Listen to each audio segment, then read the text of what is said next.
Lu pernah naik mobil ya harusnya, lagi di masa-masa yang sekarang ini naik ya apalah banyak lah taksi online dan semuanya. Nah, kebetulan di soal gua yang kali ini nih coba bahas ya, gimana kalau mobil itu bergetar.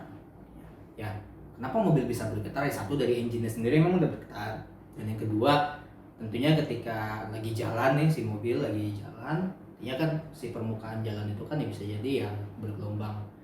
Nah, kurang lebih itulah yang masuk di bahasan kali ini ya, ketika si mesin mobilnya si mobil ini ngelewatin jalannya bergelombang. Oke ya. Yuk kita mulai.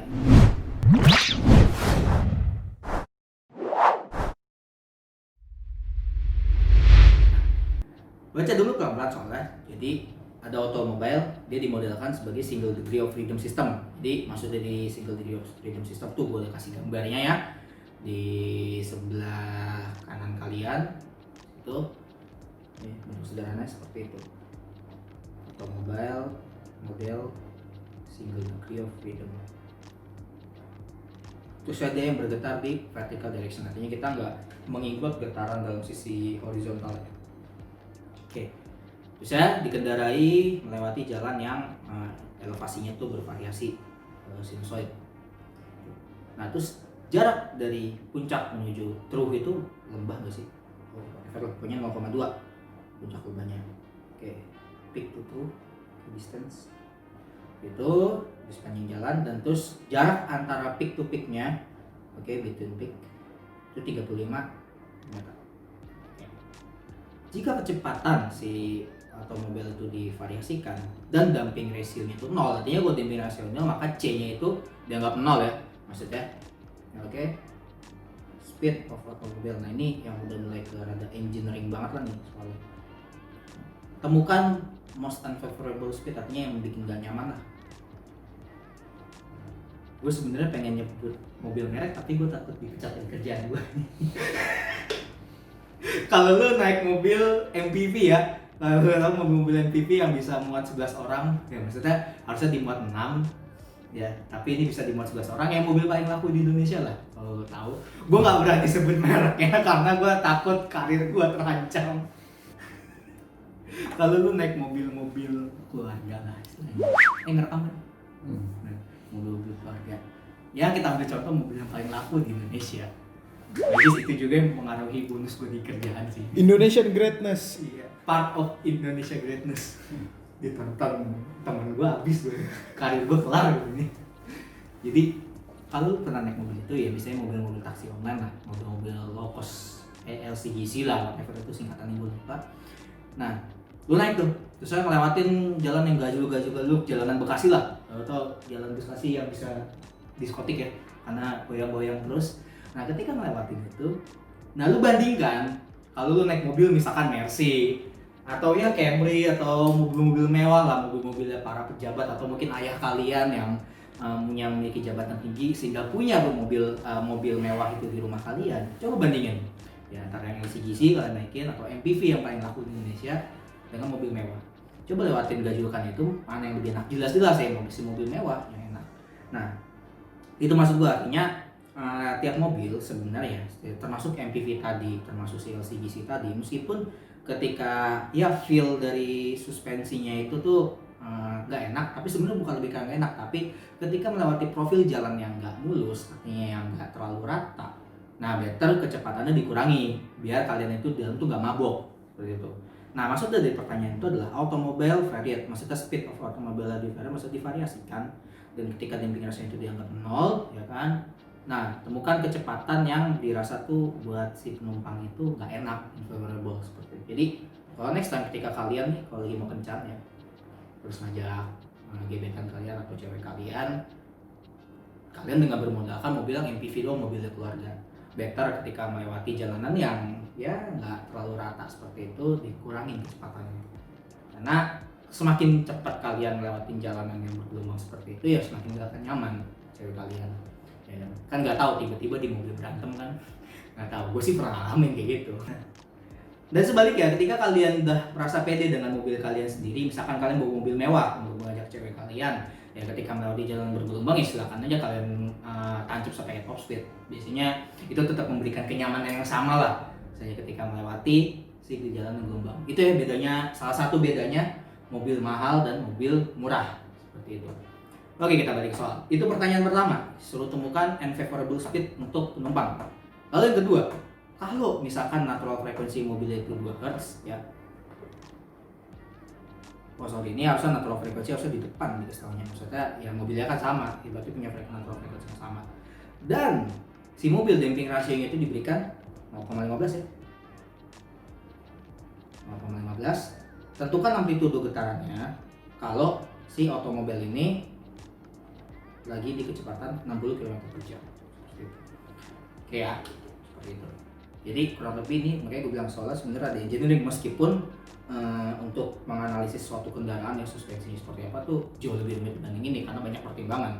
Tapi intinya kurang lebih kalian paham lah sebenarnya belajar di getaran, belajar materinya harmonically excited vibration ini untuk apa salah satunya ya untuk suspensi ini. Dan tadi ya soal sebelumnya itu gue bahas mesin gerinda yang bergetar. Nah, kalau kalian baru mulai nonton materi harmonically excited vibration ini sekarang di video ini, gue sarankan kalian ke video gue dulu yang pertama, karena di video ini gue nggak akan turun lagi persamaannya mengingat masalah durasi. Oke, jadi itu gue udah turunin tuh untuk yang mesin gerinda gue udah turunin, yang sebenarnya tuh sebenarnya mirip banget untuk hampir semua soal lah yang dia digetarkan secara paksa harmonically, itu mirip-mirip sebenarnya. Gue nggak akan turun lagi, makanya di sini gue tempel turun bahasa Indonesia seperti itu. Jadi kalau lu belum nonton, better gue sarankan nonton dulu biar lu nggak kehilangan jejak lah di sini. Oke. Tadi di soal sebelumnya tuh gue turunin ya bahwa nilai dari X per Y itu ya kurang lebih ya seperti yang ada di screen ini, yang gue tempelin tuh. Kalau kalian X partikulat, oke, X partikulat ini kan sebenarnya dari ordinary differential equation, oke. Dimana dia pergerakan itu ketika di steady state ini seperti ini, misalkan diasumsikan X sin omega t min pi. Nah maka ketika kalian turunkan nanti ketemu nih dua nih, yang X per Y perbandingan amplitudo seperti ini dan juga si pi nya seperti ini. Oke, udah ya. Nah di sini gue bentuk, kalau tadi sebelumnya gue ngasih bentuk dalam, ngasih bentuk K, dalam bentuk C, omega. Nah sekarang di sebelah bagian kanannya ini udah dalam bentuk R dan zeta. Sebenarnya mirip-mirip juga, cuman R ini itu adalah omega per omega n ya. Seperti itu. Artinya omega ini kecepatan si mobil. Ya sebenarnya di dalamnya ada kecepatan si mobil. Omega n yang natural frekuensinya. Sebenarnya ini ya maksudnya R-nya. Ya, mirip-mirip kok. Ya kalau mau turunin gimana caranya dari yang di sebelah kiri kalian menjadi yang di sebelah kanannya itu mau gue turunin sendiri aja. Bermodalkan zeta itu C per C critical, R omega per omega n dan lain sebagainya yang mau gue dihitung aja sendiri. Oke ya, seperti itu. Nah kita langsung masuk ke soalnya. Jadi coba gambarkan dulu profil si jalanannya. Ya seperti ini lah kurang lebih. Gue gambarkan. Oke, seperti ini. Nah dari data informasi tadi kita dapat apa aja? Pertama, jarak dari puncak ke lembahnya. Oke. Dari puncak ke lembahnya ini dibilang 0,2 meter. Lumayan juga 0,2 meter, berarti kan 20 cm ya. Ya lumayan lah, duga julukan. Oke. Lalu jarak dari peak to peak-nya. Oke. Peak to peak. Ya di sini lah misalkan. Oke. Itu berapa? 35 meter. Oke. Atau ini yang biasa disebut lambda ya, satu gelombangnya 35 meter. Ada lagi kah yang perlu kita ketahui? 30 meter 0,2 udah cukup lah ya. Nah, berarti kan sebenarnya kalau dilihat elevasi itu kan fungsinya YT sini. Oke. Itu ya. Udah, ada lagi yang ketinggalan? Gak ada. Terusnya kalau gue bilang di sini tuh ya, ini kan amplitudo. Oke. Udah cukup seperti ini. Udah makasih kemarin. Jadi lu kebayang sebenarnya mobil itu lagi lewatin seperti apa. Tetap ya kalian harus gambar DBB dulu ketika kalian ngerjain soal tentang ujian. Tetap dulu gambar DBB seperti soal gue yang sebelumnya itu, gambarkan, baru gambarkan juga profil jalannya seperti ini. Berhubung karena rumusnya ini tidak ada dan juga masalah durasi, dan ini langsung aja gue kerjain. Setelah kalian turunkan DBB semuanya, ketemulah rumus X per Y ini. Nah, gue pakai yang R ya, yang R di sini omega per omega ini, yang ini. Oke, nah pertama gue hitung dulu ketika Z-nya dianggap 0 atau C-nya itu bukan dianggap 0 sih. maksudnya dianggap mendekati 0, zeta-nya 0. Maka dengan menggunakan rumus yang ini, R-an ini, maka sebenarnya nilai X itu sama dengan Y dikalikan apa? 1 plus 2, zeta-nya 0 ya, karena 0 jadi biar gue nggak tulis 1 per 1 min R kuadrat. Iya, zeta-nya karena 0 ya, pangkat setengah. Seperti itu ya, ini ketika nggak ada zeta-nya. Nah, maka sebenarnya yang mau gue lihat di sini bahwa lihat ini 1 min R kuadrat ini artinya apa? Dia ini kalau ketika si R kuadrat ini sama dengan 1, oke, apa yang terjadi? Maka si X-nya ini dia ya menuju tahingga. Maksud tahingga tuh benar-benar amplitudenya tuh yang ya parah lah untuk si penumpang. Gue mau ngomong pelanggan lagi, anjir, ke bawah kerjaan gue selalu kayak gini. Jadi kalau gue tahu kerjaan gue bukan di engineering ya, makanya gue bikin YouTube ini karena gue harap gue capek-capek kuliah 4 tahun tuh biar tetap kepake gitu ilmu gue. Tapi nyatanya ketika di kerjaan gue bukan kerja di engineering, urusan dengan pelanggan dan kawan-kawannya seperti itu. Oke, balik ke soal. Fuck.